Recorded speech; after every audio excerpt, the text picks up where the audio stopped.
आजको यस भिडियोमा हामी सिक्नेछौँ MCQ test, real time test र यदि हामी question answer real time test लिएको छौँ भने र त्यो रियल टाइम टेस्ट लिएको र प्लस MCQ टेस्ट लिएको टेस्टको आन्सर कपी हामीले कसरी चेक गर्ने र कसरी विद्यार्थीहरूलाई उनीहरूको मार्क्स उनीहरूलाई फेरि रिटर्न ब्याक गर्ने भन्ने विषयमा आज हामी जानकारी लिनेछौँ।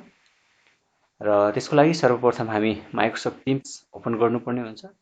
सर्वप्रथम अब हामी आफ्नो कुन कक्षाको लागि हामी कुन कक्षाको एन्सर्स हामी चेक गर्न जाँदैछौँ त्यो कक्षा सेलेक्ट गर्ने।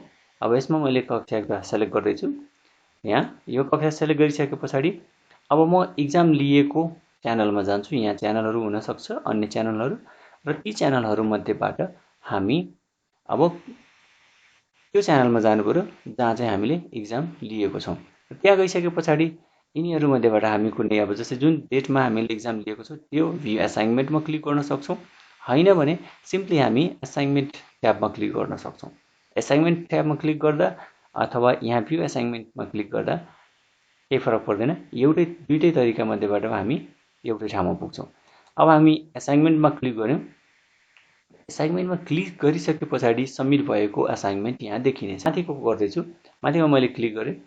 अब माथिमा क्लिक गरिसके पछाडि स्टुडेन्टले सबमिट गरेको एन्सर लिस्टहरू यहाँ भएको हुन्छन्। स्टुडेन्टको नाम र स्टुडेन्टले सबमिट गरेको। स्टुडेन्टले सबमिट गरेको छ भने यहाँ हाम्रो स्ट्याटसमा टर्न इन हुन्छ। स्टुडेन्टले हाम्रो एन्सर्स अथवा हाम्रो क्वेसन्स हेरेको मात्र छ भने यहाँ भ्युड भनेर आउँछ। बुझाइसकेकोलाई टर्न इन, भ्युड भनेको उसले हेरिसक्यो तर सबमिट गरेको छैन। र अन्य कुरा अर्को नट टर्न इन भन्ने आउँछ। त्यसको मतलब त्यो विद्यार्थी एब्सेन्ट हुनसक्छ अथवा त्यो विद्यार्थीले टाइम बितिसक्यो, हाम्रो रियल टाइमको टाइम क्रस भइसक्यो तर पनि उसले साइन इन गरेको छैन अथवा ऊ एब्सेन्ट भएको छ। र हामीले रियल टाइम टेस्टको कुरा गर्दैछौँ, MCQको कुरा गर्दैछौँ। त्यो MCQमा हामीले मार्क्स हालेको हुन्छौँ र त्यो मार्क्स चाहिँ हाम्रो कति मार्क्स उसले पायो ऊ अनुसार उसको अटोमेटिकली क्यालकुलेट भएको हुन्छ। यहाँ मार्क्स हामीले देख्न सक्छौँ। अब भएभरको सबै स्टुडेन्टहरूको मार्क्स हामीले रिटर्न गर्दैछौँ। केमा लिएको मार्क्स त MCQ रियल टाइम टेस्टको। त्यो अर्थमा अब हामी इन्डिभिजुअलको चेक गर्न मन लाग्छ भने इन्डिभिजुअल चेक गर्न सक्छौँ यहाँ क्लिक गरेर। होइन इन्डिभिजुअल होइन, म अब सबैको मार्क्सहरू यहाँ देखाएको हुन्छ, लिस्ट आउट हुन्छ। सबैले पाएको मार्क्स लिस्ट आउट छ भने मैले यो नेमको साइडमा यो बक्समा म क्लिक गर्छु। यो बक्समा क्लिक गरेँ भने यहाँ लिस्टमा भएको इन्टायर सबै विद्यार्थीहरू सेलेक्ट भइसकेको हुन्छन्। यसरी सेलेक्ट भइसके पछाडि अब उनीहरूको मार्क्स म रिटर्न गर्दैछु। रिटर्न गरिसके पछाडि अहिले हाम्रो 2 ग्रेडमा छ। रिटर्न गरिसकेपछि ग्रेडेडमा पुगिसकेको हुन्छ। ग्रेडेडमा पुगिसके पछाडि हाम्रो यो जुन अहिले यहाँ एसाइनभित्र छ यो अब ग्रेडेडभित्र देखिन थाल्छ। सो अब हामी यसलाई रिटर्न गर्दैछौँ। रिटर्नमा क्लिक गऱ्यौँ।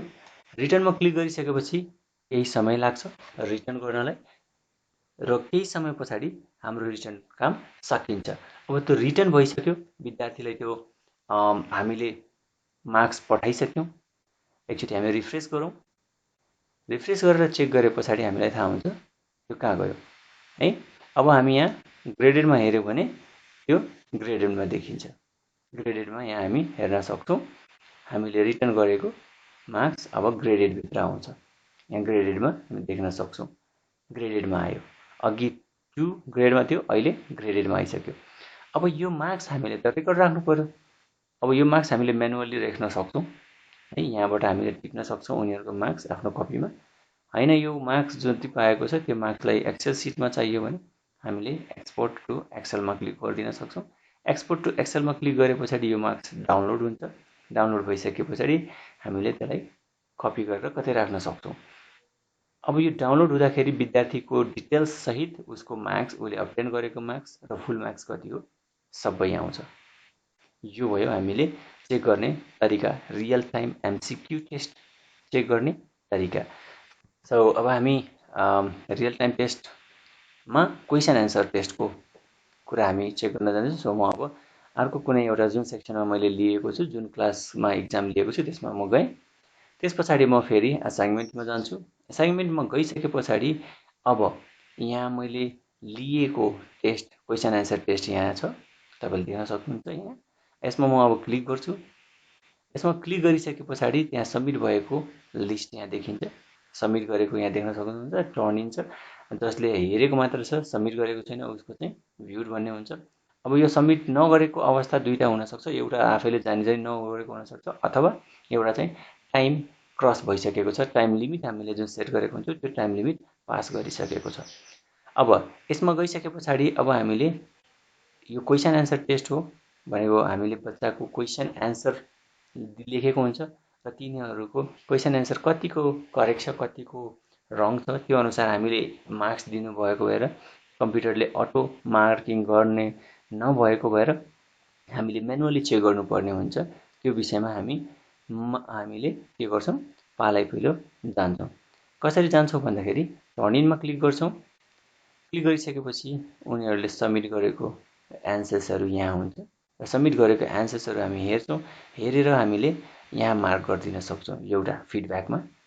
अर्को तरिका हाम्रो यहाँ साइडमै आउँछ मार्क, साइडमा यहाँ आउँछ मार्क भनेर। मार्क मिन्स बच्चाको मार्किङ सिस्टम यहाँ आउँछ अनि भाइ हुन्छ यो क्वेसनको लागि कति फुल मार्क्स हो, त्यो फुल मार्क्स यहाँ हामीले फुल मार्क्स अनुसार यो चेक गरेर, यो एन्सर चेक गरेर यो एन्सर अनुसार उसले यो क्वेसन अनुसार एन्सर कतिको मार्क दिन लागेको छ हामी यहाँ मार्क दिन्छौँ। यसरी दिएपछि त्यो मार्कहरू सेभ भइराखेको हुन्छ। सेभ भइसकेपछि अब हामीले यहाँबाट रिभ्यू नेक्स्ट पनि गरिदिन सक्छौँ, भनेको अर्को विद्यार्थीको चेक गर्ने, अथवा यो बटनमा क्लिक गरेर हामीले अर्को विद्यार्थी यसरी ल्याउन सक्छौँ, अर्को विद्यार्थीको आउँछ। यो तरिका भयो।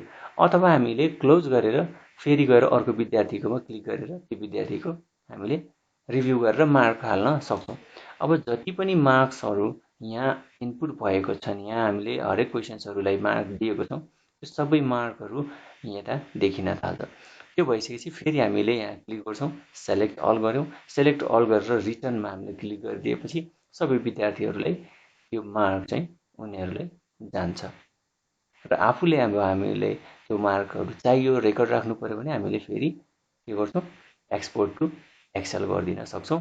तर एक्सपोर्ट टु एक्सेल कतिखेर गर्ने, जब हामी रिटर्न गरिसकेको हुन्छौँ त्यस पछाडि मात्रै एक्सपोर्ट टु एक्सेल गर्ने। यो रह्यो तरिका क्वेसन एन्सर टेक्स्ट चेक गर्ने र साथसाथै एमसिक्यू टेस्ट रियल टाइमको एन्सर चेक गर्ने र उनी बच्चाहरूलाई मार्क्स रिटर्न गर्ने तरिका। आजको भिडियो कस्तो लाग्यो कमेन्ट सेक्सनमा कमेन्ट गर्न नभुल्नुहोला। यो च्यानललाई सब्सक्राइब गरेर अपडेट्सहरू पाइराख्नलाई बेल आइकन थिचिदिनु होला। Thank you for watching.